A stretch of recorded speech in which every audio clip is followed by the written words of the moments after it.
ইমাম বুখারী রাহিমাহুল্লাহ তিনি একটি হাদিসের জন্য প্রায় 550 কিলোমিটার ভ্রমণ করে গেছে, একটা হাদিসের জন্য। কয়টা? একটা। তো যেই লোকের কাছে তিনি হাদিসটা আনতে গেছেন 550 কিলোমিটার, তখনকার সময় 550 কিলোমিটার মানে কি বিশাল ব্যাপার। তো যার কাছে হাদিসটা আনতে গেছেন উনি ঘোড়া লালন পালন করত। কি লালন পালন করতেন? ঘোড়া।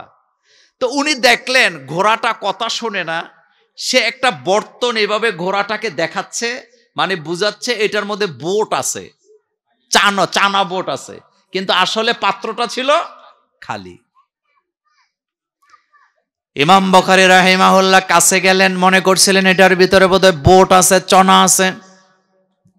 যখন তিনি দেখলেন এটার ভিতরে চনা নাই, ঘোড়াটাকে ফাঁকি দিচ্ছেন, তিনি মনটা খারাপ করে বললেন, আমি চলে যাচ্ছি, আসছিলাম তোমার কাছ থেকে হাদিস নেওয়ার জন্য, কিন্তু নিতে পারলাম না। লোকটা বলেন, কি অপরাধ আমার? এবার ইমাম বুখারী জবাব দিলেন, যেই লোকটা একটা ঘোড়াকে ফাঁকি দিতে পারে সে হাদিসের বেলায় আমাকেও ফাঁকি দিতে পারে। এই জন্য ইসলাম এত সহজে আসে নাই, এটা যাচাই বাছাই করে এ পর্যন্ত এসছে। কিয়ামত পর্যন্ত কোনো অসাধু ব্যক্তি যদি ইসলামের মধ্যে নকল জাল কোনো কথা ঢুকায় দিতে চায়, এটা জীবনেও সে ঢুকাতে পারবে না। ধরা পড়ার সম্ভাবনা আছে না নাই? আমার কলেজের ভাইয়েরা, কোরআন এমন এক কিতাব, সেম কোরআনের ভিতরে কোনো উল্টাপাল্টা কথা নেই। এই পৃথিবীতে আসমানি কিতাবের সংখ্যা 104 খানা, 104টার ভিতরে 103টাই বিকৃত হয়ে গেছে। মানুষেরা মন গড়া কথা ঢুকাইছে। একটা মাত্র কিতাব 1500 বছর আগে আসছে, একটা কত আজ পর্যন্ত কেউ ঢুকাতে পারে নাই, সেটার নাম কোরআন। আর এটা সম্ভব হয়েছে দুই কারণে। এক কারণ হলো কোরআন নাজেল হওয়ার আগে আল্লাহ লৌহে মাহফুজে লিখে রাখছেন, আর দুই নম্বর কারণ হলো সারা পৃথিবীতে কোটি কোটি মানুষের কলিজায় পুরা কোরআনটা জমা করা আছে না না। এই পৃথিবীতে যত ধর্ম আছে, কোন ধর্মের লোকেরা তাদের ধর্মীয় গ্রন্থ মুখস্থ করে একজনও পাবেন না। কিন্তু আশ্চর্য হবেন, 2023 সালের জরিপ বলেছে সারা পৃথিবীতে বর্তমানে হাফেজে কোরআনের সংখ্যা হলো 6.5 কোটির উপরে। সুবহানাল্লাহ। বাইজে কইেন আর কি, বর্তমানে সারা পৃথিবীতে হাফেজের সংখ্যা 6.5 কোটি ছাড়াই গেছে। দিনে দিনে বাড়ে না কমে? আচ্ছা, আমাদের বাংলাদেশে হেফজখানার সংখ্যা বাড়তেছে না কমতেছে? হেফজখানা যত বাড়বে হাফেজ তত বাড়বে, হাফেজ যত বাড়বে কোরআন বিকৃতি করা আর সম্ভব হবে না। আল্লাহ বলছেন, আমি কোরআন নাজিল করেছি, আমি হেফাজত করব। কোরআনের ব্যাপারে আরেকটা মজার কথা বলি, এই পৃথিবীতে যত গান বলেন, গানের সাথে তাল মিলাইতে হইলে গানের সাথে বাদ্যযন্ত্র লাগে কি লাগে না? এই যে আমাদের যুবকেরা মাঝে মাঝে টাক বাড়া করে, কি বাড়া করে? টাকের মধ্যে ডেকসেট লাগায়, ডেকসেট লাগায় আর নাচে আর গান গায়। রাস্তার মধ্যে এত জোরে জোরে নাচানাচি করে, আসলে কিন্তু গানের তালে নাচে না, নাচে কিন্তু বাদ্যযন্ত্রের তালে। পৃথিবীর কোনো গান জনপ্রিয়তা পাইতো না, কেউ শুনতো না যদি বাদ্যযন্ত্র না থাকতো। খালি গলায় যদি গান গায় তাদের গান কেউ শুনবে না, কিন্তু একটা মাত্র সুর, কোরআনের সুর, এটার সাথে বাদ্যযন্ত্রের কোনো দরকার হয় না। খালি গলায় যখন আলেম ওলামারা তেলাওয়াত করে, আমাদের কলিজা শীতল হয়ে যায়। এজন্য আল্লাহ বলছেন, ইন্নামাল মুমিনুনা আল্লাযীনা ইযা যুকিরাল্লাহু ওয়াজিলাত কুলুবুহুম ওয়া ইযা তুলিয়াত আলাইহিম আয়াতুহু যাদাতুহুম ঈমানা। আমার বান্দারা যখন কোরআনের জিকির করে, কোরআন তেলাওয়াত করে, তাদের কলিজাগুলি আমার ভয়েতে কম্পমিত হয়ে যায়। আর তাদের সামনে যখন কোরআন তেলাওয়াত করা হয়, তাদের কলিজার হৃদয়ের ঈমান আরো বেড়ে যায়। এজন্য বিশ্বনবী হাদিসে বলছেন, খায়রুকুম মান তাআল্লামাল কোরআন ওয়া আল্লামাহু, তোমাদের মধ্যে শ্রেষ্ঠ সে ব্যক্তি, উত্তম ব্যক্তি সে ব্যক্তি যে নিজে কোরআন পড়ে অন্যকে পড়ায়। তাইলে বোঝা গেল কোরআন যারা পড়ে, কোরআন যারা পড়ায়, তাদেরকে শ্রেষ্ঠ বলেছেন কে? বাংলাদেশের একজন ছাগল মার্কা নায়ক। ছাগল মার্কা নায়ক আমি এই জন্য বলছি, জীবনে সিনেমা টিনেমা করছে কিনা আমি জানি না, খালি ডিগবাজি খায়। কি খায়? কথা কয় না যুবকেরা? কি খায়? ডিগবাজি খায়, টিকটক মার্কা নায়ক, তাকে নিয়ে কথা বলার রুচি আমার নাই, তার নামটা আমি বলতে চাই না, কিন্তু তার একটা ভিডিও ক্লিপ দেখে আমি কলিজায় আঘাত পাইছি। এক জায়গায় সে আর সকল আলেম ওলামাদেরকে নিয়ে একটা কথা বলছে, পরে আবার দেখলাম লাইভে এসে মাপও চাইছে। আমি বললাম, ভাইরে তুমি একবার আলেম ওলামাকে গালি দিয়া আরেকবার মাপ চাইলে এটা তো হয় না, এটা তো কোনো সিস্টেমের মধ্যে পড়ে না। তাহলে বোঝা গেল আমিও যদি কাউকে গালি দিয়ে মাপ চাই তাহলে যে কোনো সময় গালি দেওয়া যাবে নাকি? কথা কন না কেন? তবে তোমার গালির কোনো জবাব আমরা দেব না, তোমার ব্যাপারে বিচার কার কাছে? এই পৃথিবীতে ইসলাম, আলেম ওলামা, আল্লাহর কিতাব, রাসূলের সাথে যারাই বেয়াদবি করছে একটাও পৃথিবী থেকে ইজ্জত নিয়ে যেতে পারে নাই। ইজ্জত নিয়ে ওই আলোচনা আজকে আমি করব না, তবে আমি আপনাদেরকে গ্যারান্টি দিলাম, আল্লাহ রাসূল বলছেন খৈরুকুম মান তাআল্লামাল কুরআনা ওয়া আল্লামাহু, তোমাদের সমাজে ওই ব্যক্তি উত্তম যে ব্যক্তি নিজে কোরআন পড়ে অন্যকে কোরআন শিক্ষা দেয়। আমি আপনাদের কাছে জানতে চাই এই কথাটার 100% সত্যতা আমার দেশেও আছে না নাই? আমি এখন আপনাদেরকে বলি, এটা কোন গ্রাম? উত্তর কেরোয়া।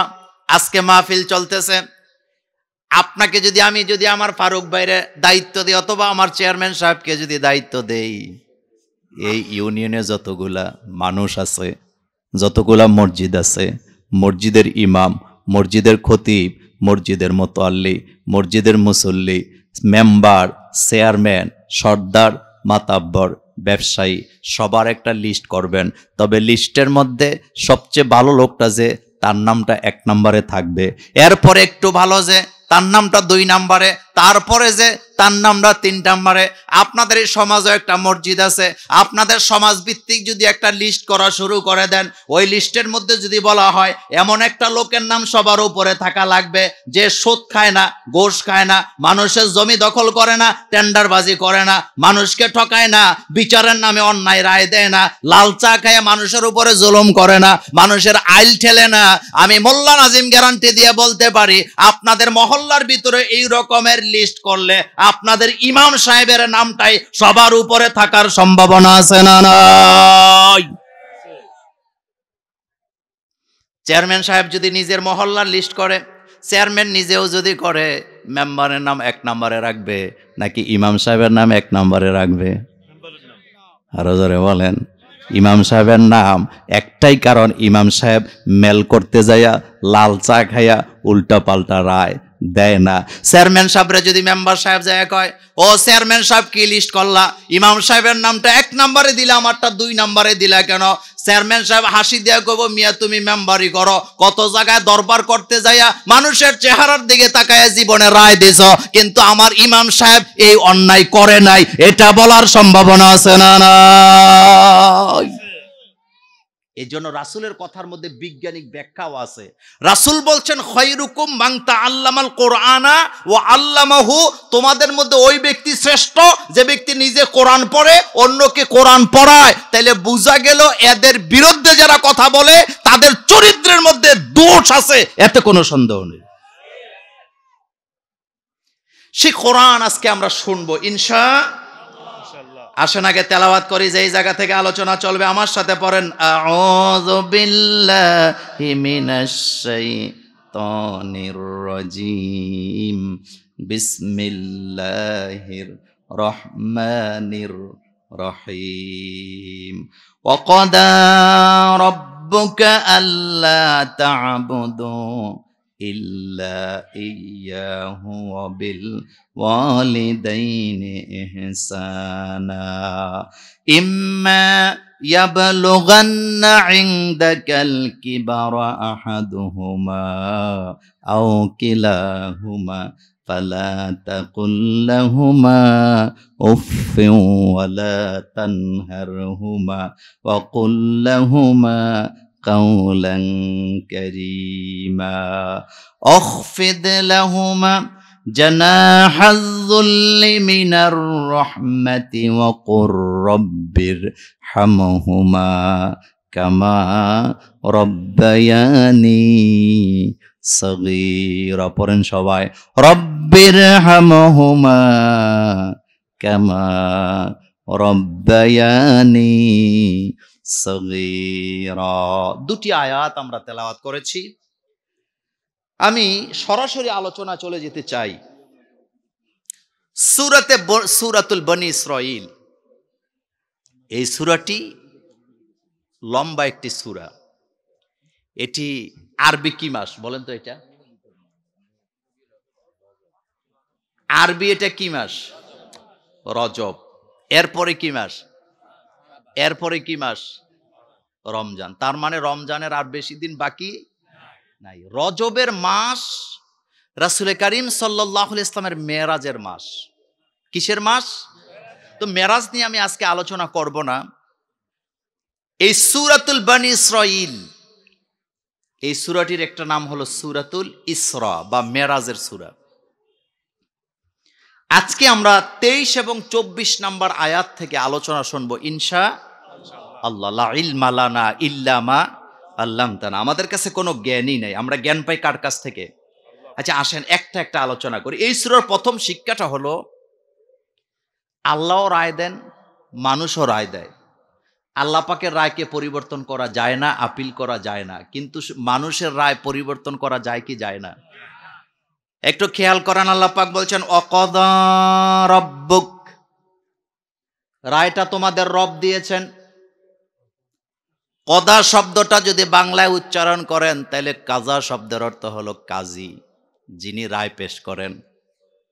আগের দিনে যারা বিচার করতেন, রায় দিতেন, তাদেরকে কাজী বলা হতো, বিচারকদেরকে কাজী বলতো। আর বর্তমানে আমার বাংলাদেশে যারা বিয়ে পড়ায় তাদেরকেও কিন্তু কাজী বলা হয়। তার মানে অর্থের সাথে কাজের কোনো মিল নাই। আপনাদের এই ইউনিয়নে একজন কাজী সাহেব আছে না? উনি আসলে কাজী না, উনি হচ্ছেন মুসলিম ম্যারেজ রেজিস্ট্রার। তিনি বিয়ে এবং তালাককে রেজিস্ট্রি করেন, তিনি কাজী না। কাজী হলো তারা যারা বিচারের রায় দিতে পারে। তো আপনি বলবেন মোল্লা ভাই কাজী শব্দটা কোত্থেকে আসছে? এটাকে বলা হয় গলদ মশহুর, ব্যবহার হইতে হইতে শোনা যায়। যেমন আমার দেশে যারা কাপড় সেলাই করে তাদেরকে বলা হয় খলিফা। আবার আমাদের কুমিল্লায় যারা খতনা করায়, মুসলমানি করায়, তাদেরকেও বলা হয় খলিফা। আপনাদের এদিকে বলে কিনা? যারা রায় দেয় তাদেরকে কাজী বলে। আমার দেশে যারা বিয়ে পড়ায় তাদেরকেও কাজী বলে। তবে কাজী কিন্তু আসলে কাজী না, কাজী হবেন তিনি যিনি বিচারের রায় দেয়। আর এই কাজী শব্দটা আল্লাহ পাকের একটা সিফত। জোরে বলেন কার সিফত? সোজা কথা নয়। এজন্য আল্লাহ বলছেন যারা বিচার করে তারা আমার ছায়া, তারা আমার ছায়া। যারা বিচারক তারা আমার ছায়া। কোনো বিচারক যদি ন্যায় বিচার করে, আল্লাহ বলেন আমি তাকে আরশে আজিমের ছায়ার নিচে বসতে দেব। আর কোনো বিচারক যদি অন্যায় যায় না, অন্যায় রায় দেয়, তার জন্য বিনা হিসাবে জাহান্নামের ঘোষণা আছে না না?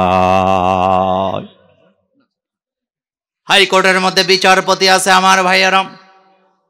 হাইকোর্টের বিচারপতির রায় যদি আপনি না মানেন, আপনি বলতে পারবেন বিচার আমরা শুনলাম, বিচার আমরা মেনে নিলাম, তবে আমি বিচারের পরে রায় আপিল করব, এটা বলার সুযোগ দুনিয়ার বিচারপতিদের পরে আছে।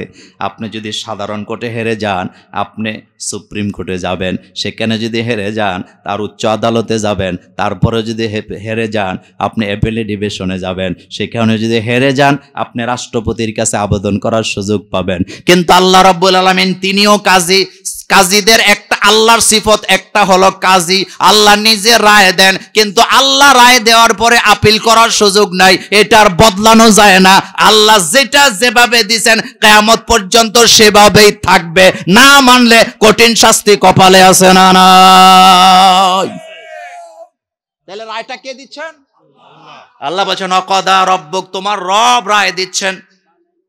জানতে চাইলাম আল্লাহ রায়টা কি? আল্লাহ বলছেন আল্লাহ তা'বুদু ইল্লা ইয়্যাহু, কারো গোলামি করা যাবে না, কারো ইবাদত করা যাবে না, ইবাদত করতে হবে আল্লাহর। এরপরে রায় হচ্ছে আল্লাহ পাক বলছেন ইল্লা ইয়্যাহু অবিল ওয়ালিদাইনি ইহসানা। আমার রায় হলো এখানে দুইটা। এক নাম্বার রায় হলো আমি ছাড়া কারো গোলামি করা যাবে না, আর দুই নাম্বার রায় হলো আমার পরে তোর মা বাবাকে মর্যাদা দেওয়া লাগবে। আপনি মনে করেন না যে মোল্লা নাজিম ভাই মাতা পিতার ওয়াজি করবে, এরকম মনে করেন, আগে কথা বুঝেন। রায় দিতেছেন কে? আল্লাহ। রায় কি নাড়া যায়? আল্লাহ রায়ের বিরুদ্ধে আপিল করা যায়? আমার কলিজার ভাইয়েরা, যুবকেরা, কান পেতে শুনে যাও, আল্লাহ রায়ের বিরুদ্ধে আপিল চলে না। আল্লাহ কোরআনে বলছেন সুন্নাতামান কাদ আরসালনা ক্বাবলাকা মির রুসুলিনা ওয়ালা তাজিদু লিসুন্নাতিনা তাহওয়িলা। আল্লাহ বলেন আমি যে রায় দেই এই রায়টা নড়াচড়া করা যায় না। আমি আল্লাহর বিধানের মধ্যে পরিবর্তন করতে পারবা না।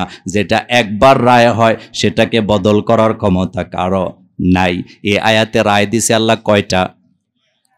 এক নাম্বার রায়, আল্লাহ ছাড়া কারো গোলামি করা যাবে না, সেজদা দিতে হবে আল্লাহর জন্য, ইবাদত হবে আল্লাহর জন্য।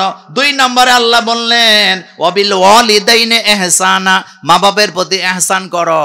ইহসান শব্দের অর্থ কিন্তু আমরা বুঝি নাই, যার কারণে অনেক সময় মা বাপের খেদমতটাও আমাদের কাছে হালকা হয়ে যায়। এমন সন্তানও আমার দেশে আছে না? না, আসেন একটু ঘুরাইয়া বলি। মমিন সিং এর মেয়ে সন্দীপের পোলার সাথে মোবাইলে প্রেম করছে। কোন জায়গার মেয়ে? কথা জবাব দেন, কোন জায়গা? মেয়ের বয়স 18 বছর। এই 18 বছর মায়ে খাওয়াইছে, বাপে খাওয়াইছে।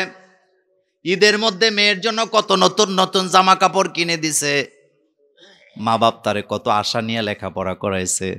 মমিন সিং এর মেয়েটা মোবাইলে প্রেম শুরু করছে, অবৈধ প্রেম। বিয়ের আগে অবৈধ প্রেম, বিয়ার আগে যারা করে তাদের জীবনে ধ্বংস আছে না নাই? আমি কথাটা এভাবে বলি, বিয়ের আগে প্রেম করে যারা সেকা খায় তারা, সেকা খায় যারা ডিপ্রেশনে চলে যায় তারা, ডিপ্রেশনে যায় যারা গাঁজা টানে তারা, নেশা করে যারা আত্মহত্যা করে তারা, বিয়ে করলো যারা মা বাপকে সম্মানের জায়গায় রাখলো তারা, বিয়ে করলো যারা আল্লাহর হুকুম মানলো তারা, বিয়ে করলো যারা বরকতের মালিক হইল তারা। বিয়ার পরে জীবনে বরকত আসে, মর্যাদা বাড়ায়া দেন কে? যেই মা যেই বাপ 17 বছর 18 বছর মেয়েকে পাললো, বাবা কত চিপস কিনে দিছে, কত খাতা, কত কলম লেখাপড়ার জন্য, সকালবেলা কুয়াশার মধ্যে দৌড়াদৌড়ি করলো। সেই মেয়েটা 16 বছর 17 বছরের সম্পর্ক আব্বা আম্মারের ডিল মাইরা সন্দীপের পোলার কাছে ভাগ্যা চলে আসছে। একটা জামা পইরা, একটা সেলোয়ার পইরা, একটা বোরকা পইরা, একটা ওড়না নিয়া, কিচ্ছু নেই, কয়েকটা টাকা নিয়ে চলে আসছে। ছেলের কাছে যায় দেহে ছেলের 2টা চোখ নাই। বুঝেন নাই কথা? কি নাই? এটা কিন্তু বাস্তব ঘটনা বলতেছি, গল্প না। যায়া দেহে ছেলের কি নাই। আচ্ছা আপনি বলেন তো, এই মেয়ে যদি বাড়িতে থাকতো, আব্বা আম্মার কথা মতো বিয়ে বসতো, আব্বা আম্মা কি তারে চোখ সারা পোলার কাছে বিয়ে দিত? কলেজার যুবকেরা, মা বাপকে অ্যাভয়েড কইরা নিজে নিজে বিয়ে করা ইসলামে জায়েজ নাই। হ্যাঁ, ছেলে যদি অ্যাডাল্ট পারসন হয়, ছেলে বিয়ের ব্যাপারে সিদ্ধান্ত নিতে পারবে, কিন্তু মেয়ে নিজে নিজে বিয়ের সিদ্ধান্ত নেওয়ার অধিকার নাই। মেয়ের গার্জিয়ান ছাড়া বিয়ে শুদ্ধ হয় না। আল্লাহ রাসূলের কাছে যায় বলা হলো, ইয়া রাসূলুল্লাহ সাল্লাল্লাহু আলাইহি সাল্লাম, অমুক গোত্রের অমুকের মেয়ে বিয়ে হয়েছে, কিন্তু তার কোনো অভিভাবক সেখানে উপস্থিত ছিল না। আল্লাহ নবী বললেন নিকাহুহা বাতিল, বাতিল, বাতিল। আল্লাহ নবী 3 বার বললেন, যেই মেয়েরা গার্জিয়ান ছাড়া নিজে নিজে বিয়ে বসে, এই বিয়ে বাতিল, বাতিল, বাতিল। সুতরাং তুমি যে মেয়েরে বাগায় নিয়ে লক্ষ্মীপুরে বিয়ে করছো, মা বাপের সম্মান করো নাই, তোমার বিয়ে বাতিল বলেছেন মুহাম্মদুর রাসূলুল্লাহ সাল্লাল্লাহু আলাইহি ওয়াসাল্লাম। এমন বাগুন্যা বিয়া আমাদের লক্ষ্মীপুরেও আছে না নাই?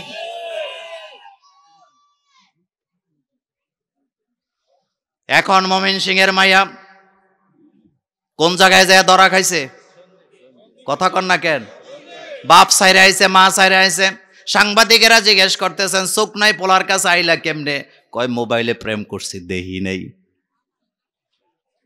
কি করি নাই? দেখি নাই। আমার কলিজার ভাইয়ারা, কথাটা এমনি এমনি বলি নাই। যেই মেয়েটা বাপ মা 17 বছর পর্যন্ত কলিজার হৃদয়ে নিংড়ানো ভালোবাসা দিয়া লালন পালন করে, যেই মেয়েটা বাসায় না আসলে আব্বা আম্মা পেরেশানিতে হয়ে যায়, শুধুমাত্র মরিচিকার মতো আবেগ, যেই আবেগের কোনো ভিত্তি নাই, সেই মরিচিকার আবেগ পাইয়া আব্বা আম্মারে ছাইড়া দিয়া অবৈধ প্রেম কইরা বাইজ্ঞা যায়, আব্বা আম্মারে আঘাত দিয়া সারা জীবন কষ্ট করে এমন মেয়ে এমন ছেলে বাংলাদেশে আছে না নাই? মা বাপের প্রতি ইহসান কথাটা তুমি বলো নাই। মা বাপের প্রতি ইহসানের প্রথম কথাটা হলো মা বাপের মনে কষ্ট দেওয়া যাবে না।